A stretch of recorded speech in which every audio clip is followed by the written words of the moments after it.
नमस्कार। Rajasthan news today में आपका स्वागत है और हम आपके लिए लेके आए हैं राजस्थान की बहुत इंपॉर्टेंट खबरें और प्रत्येक खबर हम आपको बहुत आसान शब्दों में समझा देंगे। तो देख लेते हैं आज की पहली खबर। सचिन पायलट समेत 19 विधायकों को बड़ी राहत। सचिन पायलट समेत 19 कांग्रेस विधायकों को राजस्थान हाईकोर्ट ने बड़ी राहत दी है। कोर्ट ने अयोग्यता नोटिस से जुड़े मामले में दायर पुनर्विचार याचिका को खारिज कर दिया। अदालत ने कहा कि इस मामले के मुद्दे अब सिर्फ औपचारिक रह गए हैं, इसलिए याचिका का कोई आधार नहीं बनता। इससे 2020 के सियासी विवाद से जुड़े इस मामले में विधायकों पर अयोग्यता का खतरा खत्म हो गया है। और अगली खबर है, नई नहर परियोजनाओं की ड्राफ्ट डीपीआर में राजस्थान को खास प्राथमिकता दी जाएगी। इसमें व्यास गंग नहर लिंक के जरिए पानी पहुंचने और यमुना कनेक्टिविटी बढ़ाने की योजना शामिल है। इससे प्रदेश के करीब 12 जिलों को पेयजल और सिंचाई के लिए राहत मिलने की उम्मीद है। सरकार नहरों की क्षमता बढ़ाने और जल प्रबंधन सुधारने पर काम कर रही है, जिससे मरुस्थलीय क्षेत्रों में पानी की कमी कम हो सकेगी। और अगली देखिए अच्छी खबर है, जयपुर दिल्ली हाईवे पर जल्द multi lane free flow testing system लागू होगा, जिसके तहत सफर तेज और आसान बनेगा। इस तकनीक में वाहनों को टोल प्लाजा पर रोकने की आवश्यकता नहीं होगी और चलते चलते ही टोल कट जाएगा। दौलतपुरा, शाहजहांपुर और मनोहरपुरा टोल पर पायलट प्रोजेक्ट शुरू होगा। इससे जाम, ईंधन खर्च और प्रदूषण में कमी आएगी। नियम तोड़ने पर ई नोटिस और वाहन ब्लैकलिस्ट भी किया जा सकता है। और अगली खबर देख लेते हैं, राजस्थान में सौर ऊर्जा का ज्यादा उत्पादन अब समस्या बन गया है। बड़ला सोलर पार्क की रिपोर्ट में सामने आया है कि अप्रैल में करीब 47 लाख यूनिट बिजली बेकार चली गई। ग्रिड क्षमता की कमी, स्टोरेज सिस्टम का अभाव और मांग सप्लाई असंतुलन इसके मुख्य कारण है। दिन में ज्यादा उत्पादन होने से कई बार बिजली रोकनी पड़ रही है। विशेषज्ञों के अनुसार जब तक स्टोरेज और ट्रांसमिशन मजबूत नहीं होते, तब तक सस्ती सोलर बिजली उपभोक्ताओं तक नहीं पहुंच पाएगी। और अगली अच्छी खबर है, शहीद व सैनिक परिवारों की बेटियों को मिलेगी विशेष छात्रवृत्ति। राजस्थान में शहीद और सैनिक परिवारों के बच्चों, खासकर बेटियों के लिए शिक्षा विभाग ने विशेष छात्रवृत्ति योजना शुरू की है। इस योजना का उद्देश्य ऐसे परिवारों के बच्चों को पढ़ाई में आर्थिक सहायता देना है, ताकि वे बिना बाधा शिक्षा पूरी कर सकें। सरकार पहले से भी इन बच्चों को मुफ्त शिक्षा और आर्थिक सहयोग देती रही है। अब नई पहल से बेटियों को और ज्यादा प्रोत्साहन मिलेगा। और अगली खबर है, जयपुर समेत प्रदेश में चल रहे एलिवेटेड रोड, आरओबी, बाईपास और अंडरपास प्रोजेक्ट में देरी पर सरकार सख्त हो गई है। मुख्यमंत्री भजनलाल शर्मा ने अधिकारियों को स्पष्ट निर्देश दिए हैं कि सभी काम तय समय में हों और लापरवाही बिल्कुल बर्दाश्त नहीं होगी।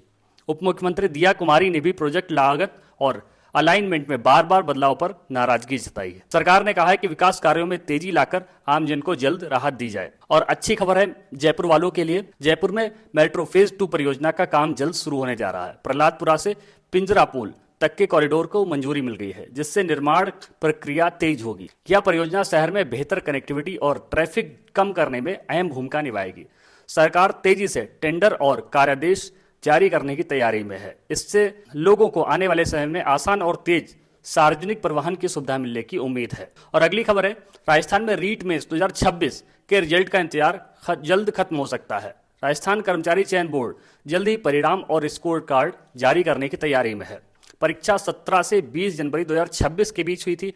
अब रिजल्ट ऑनलाइन जारी होगा। अभ्यर्थी आधिकारिक वेबसाइट पर जाकर रोल नंबर से अपना परिणाम देख सकेंगे। इसके बाद चयनित उम्मीदवारों को दस्तावेज सत्यापन के लिए बुलाया जाएगा। और अगली अच्छी खबर है, पीएम श्री स्कूलों में 4332 पदों पर आवेदन शुरू।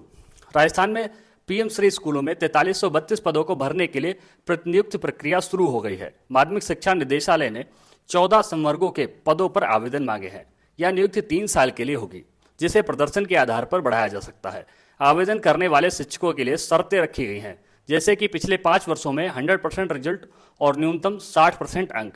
इससे स्कूलों में शिक्षा गुणवत्ता सुधारने की उम्मीद है।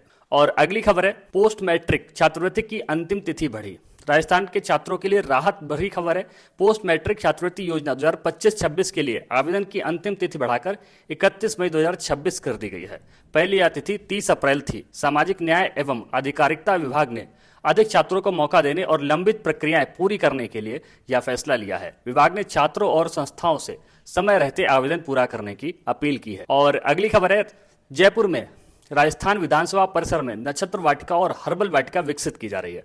यह पहल वासुदेव देवनानी के नेतृत्व में शुरू हुई है। नक्षत्र वाटिका 27 नक्षत्रों पर आधारित होगी, जिसमें हर नक्षत्र से जुड़े पौधे लगाए जाएंगे। वहीं हर्बल वाटिका में औषधीय पौधे लगाए जाएंगे। इस पहल का उद्देश्य पर्यावरण संरक्षण और आयुर्वेद और भारतीय संस्कृति को बढ़ावा देना है। अगली खबर है झुंझुनू के टोडी गांव में स्टेट हाईवे 37 पर हाईकोर्ट के आदेश के बाद 188 अतिक्रमण हटाए जाएंगे। प्रशासन ने नोटिस जारी कर लोगों को 15 दिन में खुद अतिक्रमण हटाने के निर्देश दिए हैं। सड़क को 80 फीट चौड़ा करते हुए दोनों ओर 25-25 फीट जमीन खाली कराई जाएगी। इस कार्रवाई में सरकारी दफ्तर भी शामिल हैं। मुआवजे और तोड़फोड़ को लेकर स्थानीय लोगों और व्यापारियों में नाराजगी बढ़ गई है। और अगली खबर है राजस्थान में मुख्यमंत्री विकसित ग्राम अभियान के तहत हर पंचायत का मास्टर प्लान तैयार किया जा रहा है। इसमें गांव के विकास की परियोजना जनता की जरूरतों और सुझाव के आधार पर बनाई जा रही है। ग्राम सभाओं में अधिकारियों द्वारा शिक्षा, स्वास्थ्य, पानी, खेती और रोजगार से जुड़े सुझाव लिए जा रहे हैं। इन प्रस्तावों को पोर्टल पर अपलोड कर आगे अमल किया जाएगा। इस पहल से 2030 और 2047 तक ग्रामों के समग्र विकास की उम्मीद है। अगली खबर है मौसम विभाग ने 4 मई को राजस्थान के कई हिस्सों में ऑरेंज अलर्ट जारी किया है। बीकानेर, जयपुर, अजमेर और भरतपुर संभाग में तेज आंधी, बारिश और गरज चमक के साथ हवाएं चलने की संभावना है। हवा की रफ्तार 40 से 60 किलोमीटर प्रति घंटा तक पहुंच सकती है। कुछ जगहों पर 70 किलोमीटर तक भी जा सकती है। धूल भरी आंधी और बिजली गिरने का भी खतरा बताया जा रहा है। लोगों को सतर्क रहने और सुरक्षित स्थान पर रहने की सलाह दी गई है। और अगली खबर है राजस्थान के टोंक जिले में बनेठा थाना क्षेत्र में पुलिस कांस्टेबल भागचंद्र सैनी की हत्या कर दी गई। वह रात में गश्त पर निकले थे और सुबह उनका शव लहूलुहान हालत में मिला। शरीर पर उनके चोटों के निशान पाए गए हैं। घटना से इलाके में सनसनी फैल गई है। परिवार ने हत्या के पीछे बजरी माफिया का हाथ होने का आरोप लगाया है। पुलिस ने मामला दर्ज कर जांच शुरू कर दी है और जल्द खुलासे का दावा किया है। और अगली खबर है खाटू श्याम जी मंदिर पहुंची दिया कुमारी, विकास कार्यों का किया निरीक्षण। राजस्थान की उप मुख्यमंत्री दिया कुमारी सीकर जिले में खाटू श्याम मंदिर पहुंची, जहां उन्होंने पूजा अर्चना कर प्रदेश की खुशहाली की कामना की। इसके बाद उन्होंने मंदिर क्षेत्र में चल रहे विकास कार्यों का निरीक्षण किया और अधिकारियों को जरूरी दिशा निर्देश दिए। उन्होंने व्यवस्थाओं को बेहतर बनाने पर जोर दिया। इस दौरे को धार्मिक और प्रशासनिक दृष्टि से अहम माना जा रहा है। तो ये थी राजस्थान की इंपॉर्टेंट खबरें। और अंत में आपसे अनुरोध है कि इस चैनल को सब्सक्राइब कर लीजिए, हमें इसी प्रकार से सपोर्ट करिए और वीडियो को लाइक करके इस पर कमेंट करना भी मत भूलिएगा। आप हमें ये बताइए कि आप किस शहर से हमारी खबरों को देखते हैं। बाकी पूरा वीडियो देखने के लिए बहुत बहुत धन्यवाद। आपका समय शुभ हो।